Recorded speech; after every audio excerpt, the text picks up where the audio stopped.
नमस्कार। आज इस वीडियो में हम उत्तराखंड में चंद राजवंश का इतिहास पढ़ रहे हैं। ये हमारी चंद राजवंश में करीब छठी सातवीं वीडियो है। इससे पहले हम जो है 6-7 वीडियो पहले डाल चुके हैं चंद वंश पर। हम कोशिश कर रहे हैं कि चंद वंश पर बहुत लंबी वीडियो भी ना डाली जाए जिससे आप लोग बोर हो जाए। छोटी वीडियो और बेस्ट तरीके से उसे आपके सामने रखा जाए और उन्हीं बातों पर, उन्हीं बिंदुओं पर बात की जाए जो आने वाले एग्जाम की दृष्टि से बहुत ही महत्वपूर्ण है। तो आज का जो हमारा शासक है उनका नाम है लक्ष्मीचंद। क्या नाम है बेटा?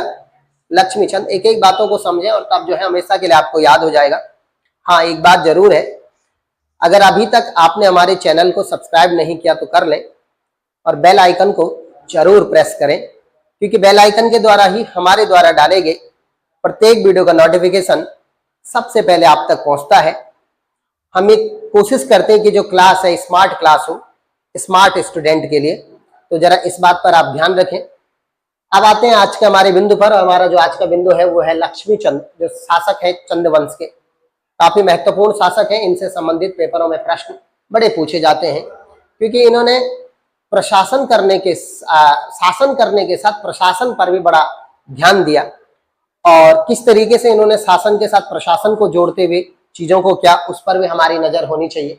आइए पहला पॉइंट समझते हैं कि जब लक्ष्मीचंद चंद वंश में थे उस दौर में राजनीतिक परिस्थितियां कैसी थी।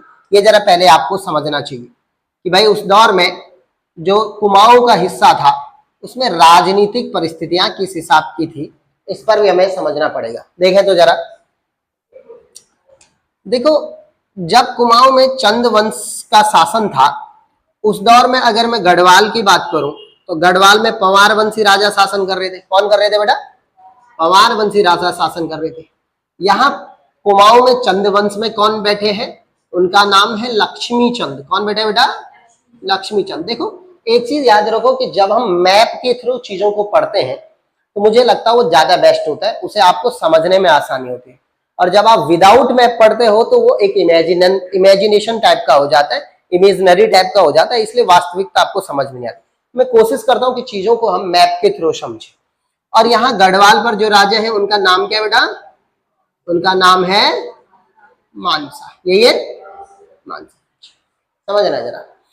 और यहाँ दिल्ली में जो मुगल सम्राट है उनका नाम है अकबर। कौन है बेटा? क्योंकि आप समय पीरियड देखो ना लक्ष्मीचंद का 1597 से 1621। अब 1605 तक तो अकबर रहा, 1605 तक हो रहा अकबर। अकबर की मृत्यु 1605 में। और 1605 में अकबर की मृत्यु के बाद उसका बेटा सलीम, नाम क्या था? सलीम। उसी का नाम जहांगीर था, तो सलीम जहांगीर के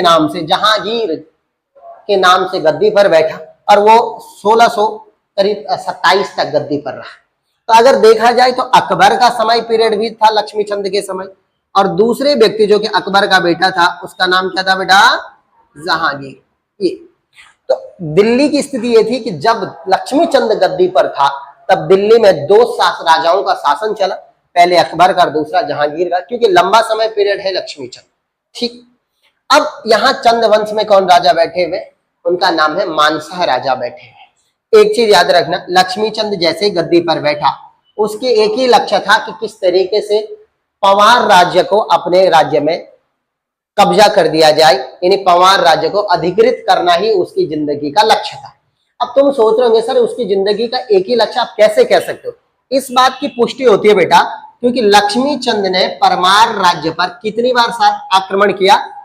टोटल 8 बार आक्रमण किया। कितनी बार बेटा? टोटल 8 बार आक्रमण किया। और सबसे बड़ी बात मैं आपको बता देता हूं, इन 8 आक्रमणों में से 7 बार उसे हार का मुंह देखना पड़ा। कितनी बार बेटा? बोलो भाई, 7 बार उसे हार का मुंह देखना पड़ा। अब लोगों ने उसका मजाक बनाना शुरू कर दिया, कहते जब भी जाता है हार के आ जाता है, शर्म नहीं आती ना? समझे कि नहीं? क्या बोलने लगे लोग? लोग कह रहे जा रहा और पंवार राज्य से लड़ रहा है और हार करके वापस आ जा रहा है। तो कई बार लोगों ने उसका नाम रख दिया श्याल। अब श्याल मतलब पहाड़ों में श्याल कहते हैं, इधर हिंदी में लोमड़ी। अब हमारी एक कहावत है जो डर का श्याल, मतलब डरपोक लोमड़ी हिंदी में बोलते हैं, और पहाड़ी भाषा में श्याल बोलते हैं। लोमड़ी को क्या बोलते हैं? श्याल। इसलिए लोगों ने 7 बार जब ये हारा और बहुत बुरी स्थिति हुई थी। उन्होंने कहा ये डरपोक है भाई, शाल है, डरवा शाल है। इसीलिए जनता ने अल्मोड़ा में इसके महल का नाम क्या रख दिया? उसका नाम रख दिया शाल बुंगा। क्या रख दिया बेटा? बुंगा मतलब क्या होता है? महल। स्थानीय भाषा में बुंगा का मतलब क्या होता है? महल। क्या नाम रख दिया? शाल बुंगा। क्या समझ रहे हो कि नहीं? पूछा जा सकता है किसके महल को शाल बुंगा कहा जाता था? तो किसके महल को? लक्ष्मीचंद। ये पूछा जा सकता है वो कौन सा राजा था जिसने 8 बार पवार राज्य पर आक्रमण किया था? कितनी बार बेटा? 8 बार। और 7 बार क्या हो गया? बंदा हार गया। क्या बेइज्जती कर दी जनता ने? शाल बुंगा है भाई, ये तो डरपोक राजाओं का महल है, शालों का महल है, नाम बोले शाल बुंगा। समझना। अब आया भैया 8वां जो युद्ध था वो बड़ा महत्वपूर्ण था। समझना जरा, 8वें युद्ध पर बात करते हैं। 8वां युद्ध क्यों महत्वपूर्ण था बच्चे? वो इसलिए महत्वपूर्ण था कि ये एकमात्र युद्ध था जिसमें लक्ष्मीचंद हार गया। अंतिम 8वां युद्ध। इस 8वें युद्ध में क्या हो गया? लक्ष्मीचंद जीत गया। सॉरी, मैं हारा बोला क्या? हारा नहीं, जीत गया। लक्ष्मीचंद जीत गया। अच्छा, इससे क्या सीख मिलती है जिंदगी में? इससे ये सीख मिलती है जिंदगी में कि भाई कोशिश करते रहो, कितनी बार हारोगे, है ना? एक कहावत, वो आपने वो बातें भी सुनी होंगी कि किस तरीके से चींटी जो है वो चीजों को लेकर के दीवार पर चढ़ती है, फिर नीचे उतरती है, फिर चढ़ती है, फिर नीचे उतरती है, लेकिन लास्ट बार फिर वो क्या कर देती है? एक ऐसा वक्त आता है तब वो आसानी से उस दीवार पर पूरा चढ़ देती है। ऐसा होता है कि नहीं? यही है भाई, बार बार प्रयास करो, हारो मत। पिछली हार से सीखो कि उसमें मुझसे क्या कमी रह गई थी, और आगे वाला रास्ता उसे आप अपनाओ कि किस तरीके से मुझे आगे जाना है। पिछली हार से सीखना है और आगे के हार के लिए वो रास्ता बनेगा, वो सीढ़ी बनेगी, वो तुम्हारा अनुभव। 8वें युद्ध में जीत गया लक्ष्मीचंद। और इस युद्ध में समझना जरा, इस युद्ध में लक्ष्मीचंद खुद नहीं जा रखा था, उसका सेनापति जा रखा था, और उसके सेनापति का नाम था गैंडा सिंह। क्या नाम था? नाम देख रहे हो आप? नाम क्या? गैंडा सिंह। अच्छा, पुराने जमाने में भयंकर नाम, आजकल किसी का नाम गैंडा सिंह रख लिया तो भयंकर हो जाएगा ना। सोचो फेसबुक में लिखा हुआ गैंडा ढूंढना। अच्छा, लिखे कैसे? क्या के GAINDA लिखे? क्या लिखे? गैंडा। समझो जरा। तो गैंडा सिंह था भाई सेनापति का नाम। और दूसरे सेनापति का नाम समझना, लक्ष्मीचंद के सेनापति का नाम तो गैंडा सिंह था। अब इधर से भी मानसा खुद नहीं लड़ रहा था, उसका सेनापति लड़ रहा था, और सेनापति का नाम था खत्तड़ सिंह। क्या नाम था बेटा? खत्तड़ सिंह। समझना एक एक बात को भाई, इसका नाम था खत्तड़ सिंह। और इस युद्ध में गैंडा सिंह ने खत्तड़ सिंह को मार दिया, यानी मानसा का सेनापति मर गया और युद्ध हार गया मानसा। अपने आप नहीं जा रखा था, लेकिन युद्ध तो हार ही गया। तो पहला युद्ध जीता लक्ष्मीचंद, खुश हो गया। उससे बड़ी खुशी उसको मिली नहीं। तो 7 साल से लगा हुआ, 7 बार से लगा हुआ, 7 युद्धों में हार गया। इस बार तो हमने जीत गया। भाई साहब, कुमाऊं में, चंद राज्य में दिवाली मनाई गई। समझ रहे हो? अब तब पटाखे तो नहीं होते थे, मगर यह कि दीपक जलाए गए, खुशियां मनाई गई। तभी से कुमाऊं में एक त्योहार मनाया जाता है। इस खत्तड़ सिंह की मृत्यु के बाद उन्होंने उसे सेलिब्रेट किया भाई लक्ष्मीचंद ने, और वहां एक त्योहार मनाया जाता है बेटा जिसका नाम है खत्तड़वा। क्या नाम मनाया जाता है बेटा? खत्तड़वा त्योहार। अब अगर मैं आज की वर्तमान की बात करूं तो कुमाऊं में खत्तड़वा त्योहार शीत ऋतु के आगमन पर, यानी आजकल सितंबर में मनाया जाता है। किसका आगमन पर? शीत ऋतु के आगमन पर, यानी सर्दी जब आने वाली होती है तो शीत ऋतु के आगमन पर खत्तड़वा जो है वो क्या करते हैं? मनाया जाता है। क्या करते हैं? घास फूस का एक खत्तड़वा बनाते हैं और उसमें आग लगाते हैं और मस्त जो है वो लोग जो है आनंद मनाते हैं। वो है खत्तड़वा त्योहार। लेकिन अगर मैं वर्तमान परिप्रेक्ष्य की बात करूं तो वर्तमान परिप्रेक्ष्य में कुमाऊं में खत्तड़वा त्योहार जो है पशुओं की मंगल कामना के लिए मनाया जाता है। देखो भाई, तुम लोग नहीं जानते शहरों में बैठ करके पशु कितने महत्वपूर्ण है। तुम्हें क्या पता है नहीं तुम्हारे पशु, तुम तो जोगी बने हुए हो। पहाड़ों में जो लोग किसान हैं लोग, शहरों में जो लोग, ये मैदानी इलाकों में जो किसान लोग हैं, अब अगर उनका भैंस को कुछ हो जाए तो परेशान हो जाते। किसी भी जानवर को, गाय को कुछ हो जाए तो बड़े परेशान हो जाते यार कि किस तरीके से ठीक किया जाए, क्योंकि डंगरों के जो डॉक्टर है वो अजीबोगरीब है। कुछ पहाड़ों में तो एक डॉक्टर पता नहीं कितने भैंसों पर होगा, कितने बड़े इलाके का एक ही डॉक्टर, तो बहुत मुश्किल हो जाता है। फिर आजकल कैसा बरसात का दौर है, एक से एक प्रकार की बीमारियां, खुर पक जाते हैं, खुर पका रोग हो जाता है, सींगों में समस्या, एक से एक बीमारियां, बुखार वगैरह बहुत बड़ी बड़ी बीमारियां हो जाती। तो बहुत महत्वपूर्ण है हमारे पहाड़ों के लिए भी, मैदानी क्षेत्र के किसानों के लिए भी पशु। इसलिए कुमाऊं में पशुओं की मंगल कामना के लिए जो त्योहार मनाया जाता है उसे हम खतड़वा कहते हैं। अब हाल में शायद पुलिस में या किस में पेपर में प्रश्न पूछा गया था कि खतड़वा त्योहार किससे संबंधित है, तो पशुओं की मंगल कामना से संबंधित है। किस राजा के समय खतड़वा त्योहार शुरू हुआ था? आपका उत्तर होना चाहिए लक्ष्मी चंद के समय। क्लियर है कि बात नहीं? अच्छा, अब नाम इसके महल का स्यालबुंगा याद रखना। अब आगे बढ़ते हैं। देखो अब एक्चुअली हो क्या रहा है, ये बंदा जो है गुर्रा रहा है बार बार गढ़वाल के राजाओं पर, पवार राजाओं पर क्या कर रहा है, ये गुर्रा रहा है, समझ रहे हो कि नहीं। लेकिन ये बंदा दिल्ली के मुगल शासकों के सामने बिल्कुल बिल्ली बना हुआ है। ये मैं नहीं कह रहा हूं, ये इतिहासकार कह रहे हैं कि ये जो राजा था लक्ष्मी चंद, ये अगल बगल के पड़ोसियों के साथ तो बिल्कुल शेर बनता था, लेकिन दिल्ली के जो मुगल बादशाह थे उनके साथ क्या बनता बेटा, बिल्ली बनता था। बिल्कुल चुप, बिल्कुल। अब हमारे यहाँ नहीं बोलते अपने काम के लिए बिल्ली बन जाता है। अब बिल्ली को पहाड़ों में बिरारी बोलते, क्या बोलते? हाँ, और कोई बिराऊ थी ना बोली। अच्छा, बिल्ली लड़की हुई बिल्ली, अब बिल्ला हुआ तो उसको हमारे पहाड़ों में बिल्ला ने ढाडू बोलते। क्या बोलते? ढाडू। ये वह बिरारी। तो ये एक बंदा क्या करता था, लक्ष्मी चंद, अकबर और जहांगीर इन लोगों के साथ बिल्कुल बिल्ली बन के रहता था।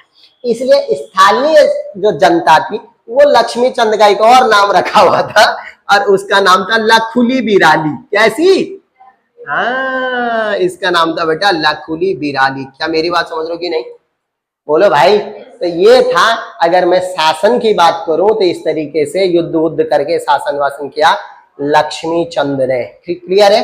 अब एक चीज आपको समझना पड़ेगा, लक्ष्मी चंद के पिताजी का नाम क्या था बेटा? रुद्रचंद। याद है? अब रुद्रचंद जो था उसके थे बेटा 2 बच्चे। कितने बच्चे थे? रुद्रचंद के 2। जरा वो कहानी पहले आपको समझनी चाहिए। रुद्रचंद के थे 2 बच्चे। बड़े बेटे का नाम था शक्ति गुसाई। क्या नाम था? अब तुम सोच रहे हो सर गुसाई क्या होता है, अभी समझाता, रुक जाओ। और छोटे बेटे का नाम था ये बंदा लक्ष्मी चंद। क्या नाम था बेटा? एक्चुअली में कुमाऊं में जो राजा बनता था उसके नाम के पीछे चंद लगता था। क्या लगता था? चंद। अब बाकी जो राजा नहीं थे उनके पीछे गुसाई लगता था। क्या लगता था? गुसाई। अब ये बात क्लियर हुई? अब कई जगह उनको लल्ला भी कहा जाता था, प्यार से लल्ला, कृष्ण भगवान के नाम से लल्ला भी कहा जाता। तो गुसाई भी कहा गया और लल्ला भी। तो ये था शक्ति गुसाई। ये बंदा जन्मांध था। जन्मांध जन्म से अंधा था।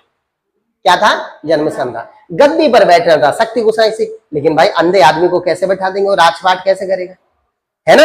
और बाकी चलो राजपाट तो कर भी दे, और बाहरी राजा ने आक्रमण करता, युद्ध में कैसा पार्टिसिपेट होगा। दिल्ली में आपको याद होगा जब पांडवों कौरवों के युद्ध के दौर, उन्हीं दौर की मैं बात कर रहा हूं, तो आपने देखा होगा वहां गद्दी पर कौन बैठा? धृतराष्ट्र। मजबूरी में बैठाया गया। पहले तो पांडु बैठा था, छोटा पांडु थे ना, तो पांडु बैठे पहले। उसके बाद पांडु जी मर गए तो उसके बाद उनकी जगह पर कौन आया? हाँ, धृतराष्ट्र आया। अब वंदे थे, लेकिन उनको थोड़ी लड़ाई करने जाना था। वहां तो फिर कौन थे? अरे पितामह भीष्म थे वहां। तो अगर लड़ लुड़ मैं लूंगा तो राज्य पे तू बैठ जाए यार, क्या दिक्कत हो रही है ना। यहाँ भी यही स्थिति हुई। उन्होंने कहा भाई लड़ लुड़ मैं नहीं सकता। गद्दी पर बैठा लक्ष्मी चंद, और प्रशासनिक जो काम करते थे वो थे शक्ति गुसाई। प्रशासनिक काम कौन करते थे? शक्ति गुसाई। और लक्ष्मी चंद क्या करता था? बाकी शासन को लक्ष्मी चंद संभालता था। इतना प्रशासनिक और इतना बढ़िया एडमिनिस्ट्रेशन इन्होंने किया शक्ति गुसाई ने, इसीलिए इन्हें उत्तराखंड का क्या कहा जाता है? जल्दी बताओ। इन्हें कहा जाता है उत्तराखंड का धृतराष्ट्र कहा जाता है। याद रहेगा? बोलो भाई। तो अब पूछा जाएगा आपके पास उत्तराखंड का धृतराष्ट्र किसे कहा जाता है, तो आपका उत्तर क्या होना चाहिए कि शक्ति गुसाई को उत्तराखंड का धृतराष्ट्र कहा जाता है। क्या क्या काम किए इन्होंने शक्ति गुसाई ने, जरा समझना। पहला काम क्या कि इन्होंने जो राजधानी थी अल्मोड़ा, इन्होंने राजधानी में एक बंदोबस्ती कार्यालय बनाया। क्या बनाया बेटा? बोलो भाई। बंदोबस्ती कार्यालय की स्थापना में। अब ये बंदोबस्ती कार्यालय क्या होता है? आप भूमि बंदोबस्त जानते हो ना, हमने पढ़ दिया बहुत सारा। तो इन्होंने बंदोबस्ती जो है वो कार्यालय की का निर्माण जो है उन्होंने किया अल्मोड़ा में। किसने किया? अच्छा, किया तो लक्ष्मी चंद के जमाने, लेकिन करवाया किसने? शक्ति गुसाई। दूसरा इन्होंने क्या काम किया कि बहुत सारे टैक्स लगाए। अब उन टैक्सों पर हम बाद में डिटेल से बात करेंगे जब हम चंद प्रशासन पढ़ रहे हैं। इन्होंने काफी अलग अलग प्रकार के टैक्स लगाए और अत्यधिक टैक्स ऐसे लगाए कि इन्होंने कि जनता परेशान हो गई कि भाई जमीनों में जो भी अनाज हो रहा है उसका ज्यादा टैक्स तो जो है लक्ष्मी चंद को चला जा रहा है। समझ रहे हो कि नहीं? तो कहते हैं कि लक्ष्मी चंद के डर से, खासकर टैक्सों के डर से, लोगों ने अपने छतों में अनाज उगाना शुरू कर दिया। उन्होंने कहा कम से कम यहां तो नहीं लेगा टैक्स। समझ रहे नहीं? तो ये दूसरा काम जो है वो शक्ति गोसाई क्या क्या काम किया कि भाई टैक्स जो है वो काफी लगाने शुरू कर दिए। सुनना, तीसरे नंबर पर जो है इसने कहा कि जो राजा है ना उसके जितने भी अपने पर्सनल कार्य हैं, जितने भी अपने पर्सनल कार्य है, पर्सनल वस्तुएं, कार्य नहीं पर्सनल वस्तुएं हैं, राजा की पर्सनल वस्तुओं के रख रखाव के लिए एक भवन बनाया गया। उस भवन को नाम दिया गया सेज्याल। क्या नाम दिया बेटा? सेज्याल। और इस भवन का एक अधिकारी नियुक्त किया गया और उस अधिकारी को कहा जाता था सेज्याली। क्या कहा जाता था बेटा? सेज्याली। इसके अतिरिक्त शक्ति गोसाई ने क्या किया लक्ष्मी चंद के माध्यम से कि उन्होंने कहा ऐसा करना है कि जो है दूध घी यानी पशु जितने भी हैं जो दूध देने वाले वगैरह वगैरह है, जो दूध घी दही वगैरह वगैरह, उन पर उन्होंने कंट्रोल किया, यानी राज्य का कंट्रोल कर दिया गया। और उन्होंने एक अधिकारी नियुक्त किया जो है डेयरी उत्पादन को कंट्रोल करेगा और उनका उसको नाम दिया गया, क्या नाम दिया गया बेटा? ठटवाल नाम दिया गया। ठीक है, ठटवाल नाम। अब पूछा जा सकता है कि भाई चंद काल में ठटवाल किससे संबंधित था?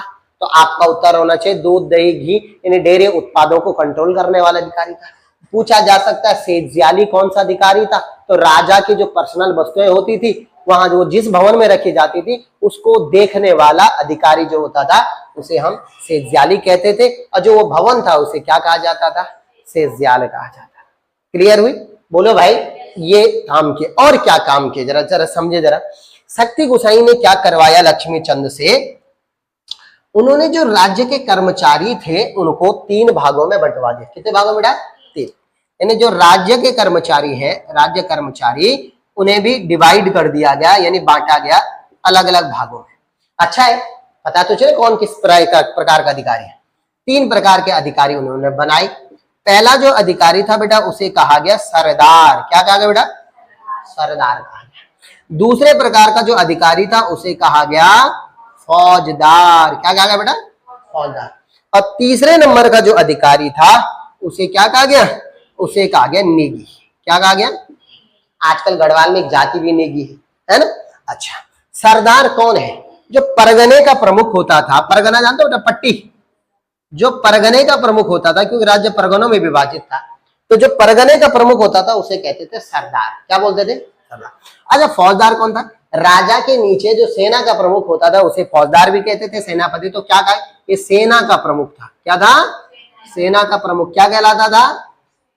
फौजदार। अब इन दोनों के अतिरिक्त तो राजा के अतिरिक्त जितने भी बाकी कर्मचारी थे, यानी आप इन्हें बोल सकते हैं सामान्य कर्मचारी। सामान्य कर्मचारियों को क्या कहा जाता था? उन्हें कहा जाता नेगी।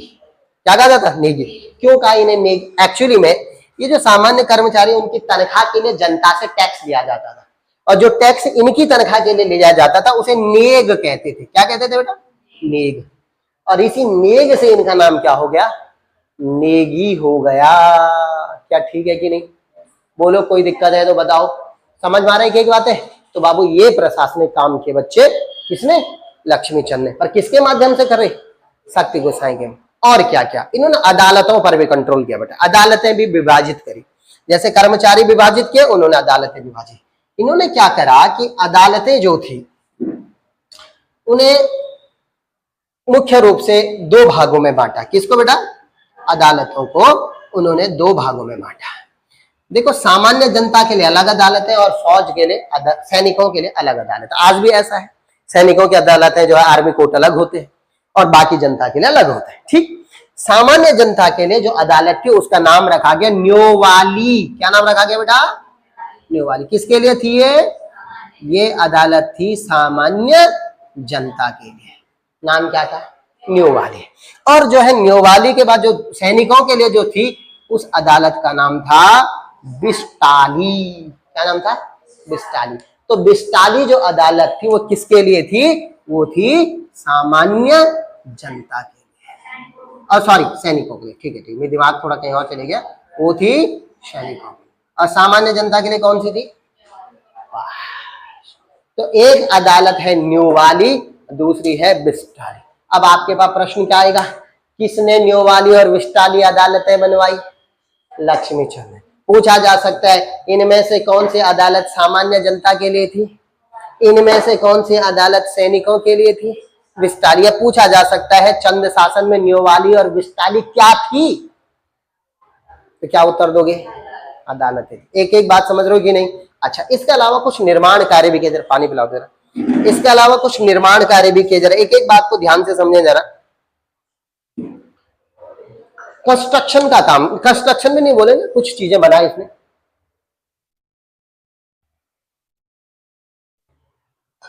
देखो समझना एक एक बात को, जो लक्ष्मीचंद है ये निर्माण कार्य करे इन्होंने। क्या निर्माण कार्य किए भाई? अगर मैं बात करूं तो निर्माण कार्य, पहला निर्माण कार्य इन्होंने कहा तो जो बागेश्वर में बागनाथ मंदिर है, कौन सा मंदिर है बेटा? बागेश्वर का जो बागनाथ मंदिर है ना, इसका उन्होंने जीर्णोद्वार कराया। किसका? 1602 ईस्वी की बात है, इन्होंने बागेश्वर के बागनाथ मंदिर का जीर्णोद्वार कराया। पहला काम इन्होंने ये किया, ठीक। दूसरा, उन्होंने अपने ही नाम से अल्मोड़ा में एक भगवान शिव महादेव का मंदिर बनाया, जिसका नाम था लक्ष्मेश्वर मंदिर। क्या नाम था बोलो? लक्ष्मेश्वर मंदिर। क्या था ये? भगवान शिव का, महादेव का जो है वो मंदिर था, जिसे नाम कहा गया लक्ष्मेश्वर मंदिर। कहां बनवाया? अल्मोड़ा में इन्होंने लक्ष्मेश्वर मंदिर का निर्माण कराया। दूसरा काम हो गया। आइए तीसरा क्या काम किया इन्होंने? इन्होंने कुछ बगीचे बनाए बेटा। क्या बनाए? बगीचे। देखो क्या क्या बनाए। पहला इन्होंने एक बगीचा बनाया, उधर अल्मोड़ा की तरफ बनाया, नरसिंह बाड़ी। क्या बनाया बेटा? नरसिंह बाड़ी। पहला ये बगीचा बनवाया। दूसरा इन्होंने एक और बगीचा बनाया, जिसका नाम क्या था बेटा? पांडे खोला। ठीक है कि समझ रहे हो कि नहीं? अब प्रश्न आएगा लक्ष्मेश्वर सॉरी नरसिंह बाड़ी क्या था? बोलो। पांडे खोला क्या था? बिल्कुल बगीचा था। तो ये नरसिंह बाड़ी और पांडे खोला, कई जगह कबीना भी लिखा हुआ है, कबीना भी नाम से उन्होंने बगीचा बनवाया था, तो कबीना नाम से भी उन्होंने बगीचा बनवाया। तो इस नाम से उन्होंने वहां पे बगीचे भी बनाने का काम किया। क्या मेरी बात समझ रहे हो? कोई दिक्कत है बताओ? तो ये सारे आज का जो हमारा स्पेशल बात जो हमने की, वो कि लक्ष्मीचंद का शासन और प्रशासन पर किस तरीके से काम किया, एक एक बातों को मैंने आपके सामने रख दिया। क्या क्लियर हुई बात? बोलो, कोई दिक्कत है तो बताओ। ठीक है। अब लक्ष्मीचंद जो है भाई, अब हो गए, बूढ़े हो गए, मर गए, अब उनकी जगह पर कौन गद्दी पर बैठेगा, इस पर जो है जरा आज हम चर्चा करते हैं। देखो जरा, देखो लक्ष्मीचंद जब मर गए 1621 में, तो उनके 22 बच्चे थे। कितने बेटा? 22 बच्चे थे। समझ रहे? कितने बच्चे थे? अब 22 के 22 तो गद्दी पर नहीं बैठेंगे, तो इन 22 बच्चों में से 4-5 बच्चों का मैं आपके सामने इनके नाम रख लेता हूं। पहला इनके बच्चे का नाम था दिलीप चंद। क्या नाम था बेटा? दिलीप चंद। याद रखना, चंद उसी के पीछे होगा जो गद्दी पर बैठा। दूसरे का नाम, दूसरा था बेटा विजय चंद। ठीक है, बोलो। और तीसरा जो राजा बना उसका नाम था त्रिमल चंद। क्या नाम था? त्रिमल चंद। ये तो 3 तो राजा। इसके अलावा इनके 2 और बेटों का भी नाम आता है। पहला था पीरू गुसाई। क्या नाम था बेटा? पीरू। अच्छा पीरू, ठीक है, लिख लो बस, पीरू गुसाई। ये राजा नहीं बना। अब दूसरे नंबर, चौथे, अगर मैं इन 3 ये और चौथा ये 5वां एक और है, तो 5वां जो थे उनका नाम था नीलू या नीला गुसाई। अब नीलू बोलो चाहे नीला बोलो, तो नीला गुसाई। इन 4-5 जो है ये बच्चों का नाम आता 22 में से। जब लक्ष्मीचंद मर गए, उनकी जगह अब गद्दी पर बैठेंगे दिलीप चंद। कौन बैठेंगे बेटा? दिलीप चंद। अब आइए दिलीप चंद पर बात करते हैं। 21 में लक्ष्मीचंद मर गए, अब उनके स्थान पर गद्दी पर जो बैठे उन राजा का नाम है दिलीप चंद। क्या नाम है बेटा? दिलीप चंद। दिलीप चंद बेचारा जो है ज्यादा समय नहीं रहा, कुछ ज्यादा महत्वपूर्ण काम भी नहीं किए। 1621 में ये गद्दी पर बैठे और बेचारा 1624 में इनकी मृत्यु। कोई दिक्कत है बताओ? कब मर गए? 1624 में इनकी मृत्यु हो गई, 21 में ये गद्दी पर बैठे। इन्हें क्षय रोग था। क्षय रोग क्या होता है? क्षय रोग कुष्ठ टाइप का रोग जो था, इन्हें कहते हैं कि सफेद कुछ दाग धब्बे कुछ उस तरीके से, और ये क्षय रोग। तो आपके पास प्रश्न आएगा कौन सा चंद शासक क्षय रोग की वजह से मर गए थे? तो बेचारे 2-3 साल इन्होंने शासन किया, और किसकी वजह से इनकी मृत्यु हो गई बेटा? तो क्षय रोग के कारण जो है इनकी मृत्यु हो गई। आया समझ में? बोलो भाई। अब दिलीप चंद के बाद अब अगला जो शासक बैठ रहा है बेटा, उसका नाम है विजय चंद। क्या नाम है बेटा? मात्र 1 साल बेटा इसका शासन रहा। समय पीरियड है 1597 से, सॉरी क्या हो गया, इसका समय पीरियड है 1624 से और 25, ये समय पीरियड है। नाम क्या है? विजय चंद। पहले कौन बैठा गद्दी पर? दिलीप चंद। अब कौन बैठ गया? विजय चंद गद्दी पर बैठा। जब विजय चंद गद्दी पर बैठा तो ये बंदा था 1 नंबर का विलासी शासक, यानी अयास टाइप का आदमी, समझे?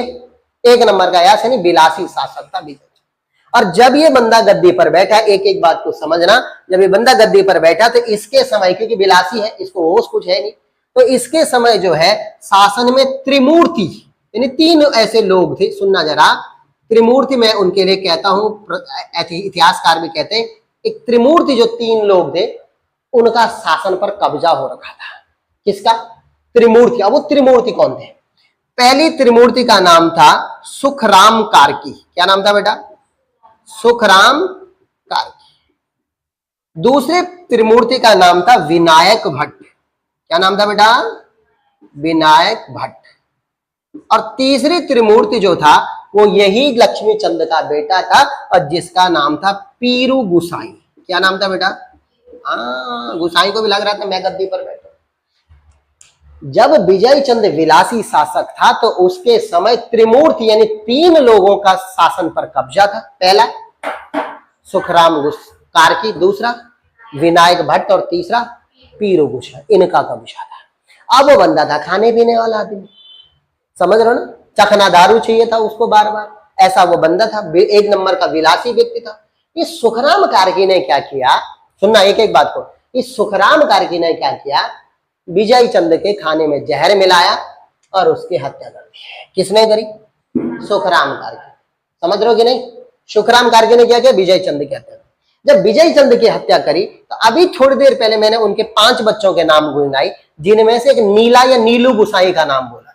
तो नीलू गुसाई ने इस बात का विरोध कर दिया, इसने यार तुमने भाई को कैसे मार दिया विजय चंद, कैसे उसकी हत्या कर दी तुमने? किसको कहा? सुखराम।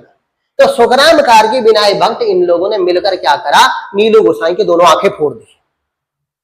समझ रहे हो? बोलो। नीलू गुसाई की दोनों आंखें फोड़ दी। अब जब दोनों आंखें फोड़ दी तो एक और बेटा मैंने थोड़ी देर पहले आपको बताया था, वो था त्रिमल चंद। जब उसकी आंखें फोड़ दी तो त्रिमल चंद को मारने के लिए दौड़े। त्रिमल चंद भाग करके आ गया गढ़वाल। त्रिमल चंद भाग करके कहां गया बेटा? मेरी बात समझ रहे हो कि नहीं? त्रिमल चंद जो था वो भाग करके गढ़वाल आ गया। और तब गढ़वाल पर जिस राजा का शासन था उसका नाम क्या था बेटा? और उसने गढ़वाल में श्याम शाह के यहां शरण दी थी। ठीक है कि नहीं? मैंने अभी थोड़ी देर पहले आपको बताया था कि लक्ष्मी चंद की कितनी संतानें थी? लक्ष्मी चंद की 22 संतान, जिसमें 5 का नाम बोला था। क्या क्या बोला था मैंने? पहला नाम क्या बोला था? पहला तो दिलीप चंद बोला, दूसरा विजय चंद बोला, तीसरा त्रिमल चंद। सुनना जरा सा, त्रिमल चंद, तुम भूल जा रहे हो इसलिए समझो। और चौथे नंबर पर मैंने कहा था ये पीरू गुसाई, ये, और 5वें नंबर पर नीला गुसाई, ये नीलू गुसाई या नीला गुसाई, ये बोला था कि नहीं? बोलो भाई। अब समझना, 3 ये लोग हैं, इन्होंने मिलकर विजय चंद की हत्या कर दी। विजय चंद की हत्या करी तो नीला गुसाई ने विरोध किया, तुमने भाई की हत्या कैसे कर दी? तो इस सुखराम कार्की ने क्या किया? नीला गुसाई की दोनों आंखें फोड़ दी। जब इसकी दोनों आंखें फोड़ दी तो त्रिमल चंद को लग गया अब मुझे भी मारेंगे। किसको लग गया? त्रिमल। और त्रिमल चंद भाग के किसके आ गया? श्याम शाह। और श्याम शाह ने कहा मैं शरण दूंगा, तो क्यों चिंता कर रहा है, मैं तेरे साथ। श्याम शाह ने शरण दे दी। समझना जरा, जब श्याम शाह ने शरण दी तो ये बंदा जो त्रिमल चंद है, अब ये क्या करेगा सुनना। ये श्याम शाह की मदद से कुमाऊं में जाएगा और गद्दी पर बैठेगा। अब वहां का जो मेहरा दल था, वो मेहरा दल की मदद से कुमाऊं की गद्दी पर, जो खाली गद्दी पड़ी हुई है विजय चंद के बाद, गद्दी पर बैठेगा त्रिमल चंद। कौन बैठेगा? त्रिमल चंद। और जैसे ही गद्दी पर बैठेगा उसको पूरा सपोर्ट किसका है? श्याम शाह का। और वहां एक प्रमुख दल है मेहरा दल, वो उनका सपोर्ट प्राप्त है। गद्दी पर जैसे ही त्रिमल चंद बैठेगा, वो क्या करेगा? सबसे पहले सुखराम कार्की को मार देगा। सुखराम कार्की के मुंडे उड़ा दी उसने, और विनायक भट्ट की दोनों आंखें फोड़ दी। बोला साले तूने मेरे चाचा की या ताऊ की आंखें फोड़ी थी, मैं तेरे को, उसकी दोनों आंखें फोड़ दी। और पीर गुसाई बच गया, और पीर गुसाई भाग गया वहां से। रफू चक्कर हो गया। कहां गया? प्रयाग में। उसने वही उसके पीछे सैनिक दौड़ा दिया, और उसने प्रयाग में जाकर आत्महत्या कर दी। ये भी मर गया, ये भी मर गया, ये भी मर गया। तीनों त्रिमूर्ति को किसने मारा? त्रिमल चंद। त्रि याद रखना, तीनों त्रिमूर्ति को किसने मारा? त्रिमल चंद। अब गद्दी पर कौन बैठ गया? त्रिमल चंद। समझ रहे कि नहीं? अब सुनना, त्रिमल चंद के बाद इसका नाम आ रहा है, सुनना। नील गुसाई जो था उसको अंधा कर दिया, बेचारा नेपाल की तरफ भागे। बाद में जब त्रिमल चंद मरेगा, उसकी मर जाएगा, तो उसके स्थान पर अब नीला गुसाई बेचारा अंधा था, वो तो गद्दी पर नहीं बैठेगा। तो गद्दी पर बैठेगा नीला गुसाई का बेटा, जिसका नाम होगा बाज बहादुर चंद। क्या नाम होगा? ये कहानी समझ में आ गई आपको? यहाँ पे घचड़ बचड़ तो नहीं हो रहा, कुछ कॉम्प्लिकेटेड तो नहीं हो रहा? तो ये समझ लो आप। यानी अब नेक्स्ट दिलीप विजय चंद के बाद हम किस राजा को पढ़ने वाले? त्रिमल चंद। तो कल के लिए हेडिंग डाल दो त्रिमल चंद। चलो, तो त्रिमूर्ति को किसने मारा बेटा? त्रिमल चंद ने। तो इसको हम कल पढ़ेंगे। अब बताओ कैसा लगा? मजा आया? बोलो। तो देखो, समझ आना चाहिए, चीजों को आपको कॉम्प्लिकेटेड नहीं लेना है। मैंने उन्हीं बातों पर बात की, और मैं कोशिश कर रहा हूं कि उत्तराखंड की हिस्ट्री जो बहुत कॉम्प्लिकेटेड है उसको एक सिस्टमैटिक बनाए, एक एक धागे को हम खोलें आराम से, और आसानी से एक एक घटना को दूसरे घटना से जोड़े। और मुझे लगता है हिस्ट्री पढ़ने में मजा आएगा। आप लोग भी, आपको कैसा ये वीडियो लगा मुझे कमेंट सेक्शन में जरूर बताएं। और हाँ, अगर आपने अभी तक हमारे चैनल को सब्सक्राइब नहीं किया तो कर लें, और जिन्होंने कर दिया तो हमारे वीडियो को लाइक किए, और जितना हो सके उतना सब्सक्राइब करें। धन्यवाद।